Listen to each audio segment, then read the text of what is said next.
Hello dear students, आज हम लोग हिंदी टू इंग्लिश ट्रांसलेशन सीखेंगे। ओके, हिंदी से इंग्लिश कैसे ट्रांसलेट की जाती है।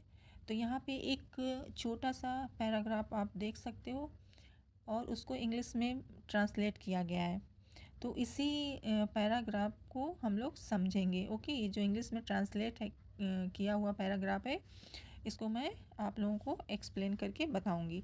तो पहले तो हमें क्या करना है, ये जो पैराग्राफ है इसको लाइन बाय लाइन रीड करना है। तो पहले देखिए, वाशिंगटन को मार्ग में बहुत सी कठिनाइयों का सामना करना पड़ा। अब यहाँ पे देखिए, इस पैराग्राफ में किसके बारे में बात हो रही, हमें सब्जेक्ट को फाइंड करना है। किसके बारे में बात हो रही है? वाशिंगटन के बारे में। तो ये हमको सब्जेक्ट ले लेना है। अब देखिए, वाशिंगटन को सब्जेक्ट ले लिया, उसके बाद क्या हम लगाएंगे? वर्ब लगाएंगे। अब यहाँ पे मेन वर्ब तो नहीं है, क्या हम हेल्पिंग वर्ब लगाएंगे। अब यहाँ पे देखिए, करना पड़ा, यानी कि ये कौन सा टेंस है? पास्ट टेंस है। जितनी भी स्टोरीज होती हैं, इंसिडेंट्स होते हैं, सब पास्ट टेंस में होती हैं। ठीक है, तो करना पड़ा, पड़ा के लिए हम लोग क्या लगाएंगे? हैड का यूज़। जैसे प्रेजेंट टेंस में हैज़ हैव लगाते हैं और उसके साथ वर्ब की फर्स्ट फॉर्म, उसी तरीके से हैड टू, करना पड़ा, करना पड़ता है। ओके, करना है, इसके लिए क्या यूज़ करते हैं? हैज़ हैव, और पास्ट में हैड टू। प्रेजेंट में हैज़ टू, हैव टू, और पास्ट में हैड टू, और सभी के साथ वर्ब की फर्स्ट फॉर्म आती है। तो इतना हमने बना लिया, वाशिंगटन हैड टू। अब सामना करने की इंग्लिश क्या होती है? फेस। ठीक है, वाशिंगटन हैड टू फेस। अब उन्हें क्या फेस करना पड़ा? बहुत सी कठिनाइयों का। बहुत सी की क्या होती है इंग्लिश? मैनी। अब कठिनाइयों की क्या होती है? डिफ़िकल्टीज़। यहाँ पे डिफ़िकल्टी लिखा है बट डिफ़िकल्टी नहीं होगा, डिफ़िकल्टीज़ होगा। Many difficulties. और कहाँ पर? मार्ग में, मार्ग में या रास्ते में। On the way. अब यहाँ पे मे के लिए इन नहीं आएगा। ठीक है, रास्ते के लिए हमेशा ऑन का यूज़ होता है, preposition on, on the way. Next one देखते हैं। जब वह रिचमंड पहुंचा तब उसके पास धन बिल्कुल भी नहीं था। तो पहले हम किसकी इंग्लिश बनाएंगे? जब वह रिचमंड पहुंचा। अब जब की इंग्लिश क्या होती है? व्हेन। ठीक है, और वह की क्या होगी? ही। और पहुंचा, अब ये देखिए पास्ट इंडेफिनिट टेंस है। अब हमें पहुंचने की इंग्लिश क्या होती है? रीच। अब यहाँ पे हमें सेकंड फॉर्म लगानी, पहुंचा। रीच की सेकंड फॉर्म क्या होती है? रीच्ड। वह पहुंचा, कहाँ पहुंचा? Richmond. When he reached Richmond, तब उसके पास धन बिल्कुल भी नहीं था। अब देखिए यहाँ पे तब देन की इंग्लिश नहीं बनाएंगे, यहाँ पे देन के लिए कॉमा लगाएंगे। उसके पास धन नहीं था। अब जिन चीज़ों पर हमारा अधिकार होता है, ठीक है, तो उसके लिए पास के लिए क्या लगाते हैं? Has have. ओके, जैसे कि मेरे पास पेन है, मेरे पास किताब है, मेरे पास बुक है, ओके, मेरे पास घर है, मेरे पास पैसा है। तो इसके लिए हैज़ हैव का यूज़ करते हैं। एंड पास्ट में क्या यूज़ करेंगे? हैड। तो उसके पास क्या था? पैसा नहीं था, तो उसके के लिए ही लगाएंगे, और पास के लिए हैड। ही हैड, पैसा नहीं था, नहीं के लिए बिल्कुल भी नहीं था, तो he had no money. Okay, और ऐसे भी बना सकते हैं, he didn't have money at all. He didn't have money at all.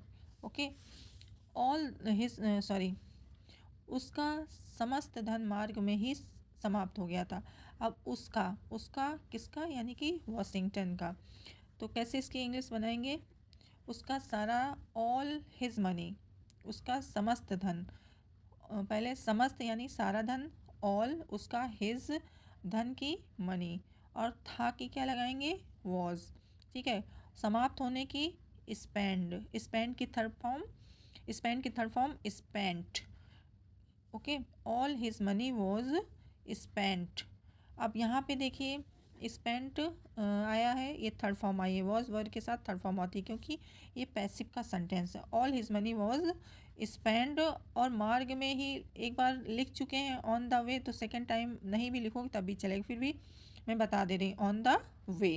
अब देखिए नेक्स्ट देखते हैं, क्या था? वह थका हुआ तथा उस समय वह थका हुआ तथा भूखा था। अब देखो, वह रास्ते में जब था तो क्या था? वह चलते चलते थक गया था और उसे भूख भी लगी थी। लगेगा, सिंगुलर के लिए वॉज लगता है एंड प्लूरल के लिए वर लगता है। तो वह थका तथा भूखा था। ही वॉज, थका की टायर्ड, तथा की एंड भूखे की क्या होती है? Hungry. He was tired and hungry, और किस समय? उस समय, at that time. He was tired and hungry at that time. Next one देखते हैं, उसके कपड़े गंदे हो गए थे। अब देखिए किसके, उसके कपड़े, तो उसके कपड़े की पहले हम लोग लेंगे, ये सब्जेक्ट हो गया हमारा उसके कपड़े। हिज, ही के साथ उसके के लिए, अपने के लिए क्या आता है, हिज। तो हिज, अब हिज के साथ कपड़े आएगा, हिज क्लोथ्स। अब थे कि क्या लगाएंगे, वर। अब वॉज नहीं लगाएंगे, अब क्या लगाएंगे, वर, क्योंकि जो क्लोथ्स है क्या है, प्लूरल है, बहुत एक कपड़े तो है नहीं उसके, ठीक है। तो हिज क्लोथ्स वर। अब गंदे की क्या होती है, डर्टी। किंतु वह हतोत्साहित नहीं था, किंतु वह हतोत्साहित नहीं था। अब यहाँ किंतु की बनाएंगे बट, वह की ही। अब नहीं था, पास्ट टेंस से, था की क्या लगेगी, वॉज। नहीं की नॉट, और हतोत्साहित की क्या होती है, डिस्करेज, ठीक है। यानी कि वो क्या नहीं था, वह होपलेस नहीं था। ही वॉज यानी कि निराश नहीं था, but he was not discourage. हतोत्साहित की क्या होती है, डिस्करेज। क्योंकि उसका मनोबल ऊंचा था, यहाँ पे क्योंकि एज, एज। अब उसका यानी कि ही के साथ उसका के लिए क्या लगाएंगे, हिज, और इसी के साथ मनोबल अटैच है तो क्या हो जाएगा, हिज। मनोबल की क्या होती है, स्पिरिट्स, हिज स्पिरिट्स। क्योंकि एज हिज स्पिरिट्स। अब देखिए यहाँ पे स्पिरिट्स है तो ये क्या है, प्लूरल है, क्या हो जाएगा, ऊंचा था कि वर, और ऊंचा की हाई।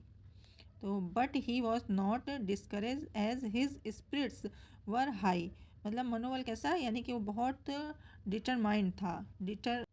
अब देखिए शहर में उसका परिचय भी नहीं था, ठीक है। तो यानी कि उस शहर में उसका कोई परिचय भी नहीं था, तो उसका नहीं था, उसके पास कोई परिचय नहीं था, तो क्या हो जाएगा, ही। अब इसमें भी हैड लगाएंगे, ही हैड, नहीं के लिए नो, ही हैड नो। अब यहाँ परिचय, परिचय की क्या, अक्वेंटेंस मीन्स होता है परिचय, ठीक है। तो he had no acquaintance in the city. अब उस नगर में अकेले रात व्यतीत करना चाहता था। अब यानी कि वह उस नगर में अकेले रात व्यतीत करना चाहता। थोड़ी हिंदी में प्रॉब्लम है, ठीक है, तो मैं स्पीक कर दे रही हूँ।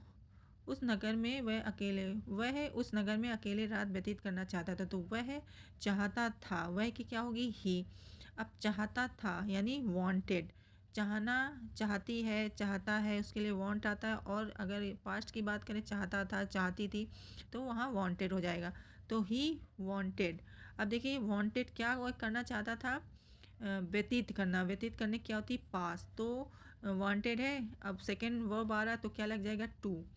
ही वॉन्टेड टू, और व्यतीत करना की पास, और क्या पास करना चाहता था, रात, द नाइट, और कहाँ पे, उस सिटी में, इन दैट सिटी। तो इसकी इंग्लिश कैसे बनेगी, he wanted to pass the night in the city. Next one देखिए, कोई भी व्यक्ति स्थान देने को तैयार नहीं था। अब कोई भी व्यक्ति यानी कोई भी व्यक्ति नहीं, कोई भी व्यक्ति नहीं की क्या होगी, नो वन। अब था कि वॉज, ठीक है, तैयार नहीं था, यहाँ पे रेडी नहीं करना, विलिंग, यानी किसी की भी इच्छा नहीं थी। विलिंग मीन्स क्या होता है, इच्छा। तो no one was willing to give him place. देने की क्या होती है, गिव। अब देखो गिव से पहले क्या, इन्फिनिटिव टू लग जाएगा। No one was willing to give, और किसे, उसे, हिम, क्या चीज़, स्थान, प्लेस। तो no one was willing to give him place. वे रात व्यतीत करने के लिए, स्थान देने के लिए धन चाहते थे। तो पहले किसकी बनाएंगे, वो, वे धन चाहते थे, वे चाहते थे, वे की क्या होगी, दे। वे कौन है, यानी कि जहाँ पे वो जगह, यानी रात व्यतीत करना चाह रहा था, जगह जगह जाके पूछ रहा था, तो उन लोगों के लिए यहाँ पे दे यूज़ हुआ। दे अब चाहते थे, दे वॉन्टेड। अब वो क्या चाहते थे, वे लोग क्या चाहते थे, दे वॉन्टेड मनी। मनी किस लिए वो चाहते थे, दे वॉन्टेड मनी, स्थान देने के लिए। लिए के लिए क्या लगाएंगे, for. They wanted money for. अब देखो स्थान देना, लॉज का यूज़ हुआ। लॉज मीन्स क्या होता है, कोई किराए के लिए कोई जगह लेना, तो उसके लिए लॉज। यहाँ पे वर्ब लॉज है, उसमें आईएनजी लग गया, फॉर लॉजिंग, ठीक है। फॉर के बाद हमेशा जब कोई वर्ब लगाते हैं आईएनजी लगाते हैं। फॉर लॉजिंग, टू क्या करने के लिए, पास करने के लिए, यानी कि व्यतीत करने के लिए, टू पास क्या चीज़, द नाइट। और उसके पास धन नहीं था, और की, एंड उसके पास धन नहीं था, उसके के लिए ही। अब नहीं था, पास नहीं था, तो ही हैड, हैड किसके लिए, पास के लिए, और नहीं के लिए नो। ही हैड नो, क्या चीज़ नहीं था, धन यानी money, and he had no money. अब आगे देखिए, अतः वह समझ नहीं सका कि वह क्या करे। अतः वह समझ नहीं सका कि वह क्या करे। अब अतः वह समझ नहीं सका, तो यहाँ पे अतः की सो, वह की ही, और सकता है शक्ति के लिए कैन आता, पास्ट में कुड। तो सो ही कुड नॉट, नहीं के लिए नॉट, और क्या समझने की, अंडरस्टैंड भी कर सकते, नो भी, ठीक है। सो ही कुड नॉट नो, अब कि वह क्या करे, ठीक है। यहाँ क्वेश्चन नहीं है, ये क्या है, यहाँ पे हमें कनेक्टिव वर्ड लगाना है। क्या लगाना है, वॉट, क्या के लिए, ठीक है, कि क्या, वॉट टू डू। वॉट के बाद टू लगा के वर्ब की फर्स्ट फॉर्म लगा देंगे। तो स्टूडेंट्स ये पैराग्राफ था जिसको इंग्लिश में ट्रांसलेट तो पहले ही से था, लेकिन मैंने एक्सप्लेन कर दिया। आई होप आप लोगों को समझ में आ गया होगा। Thank you.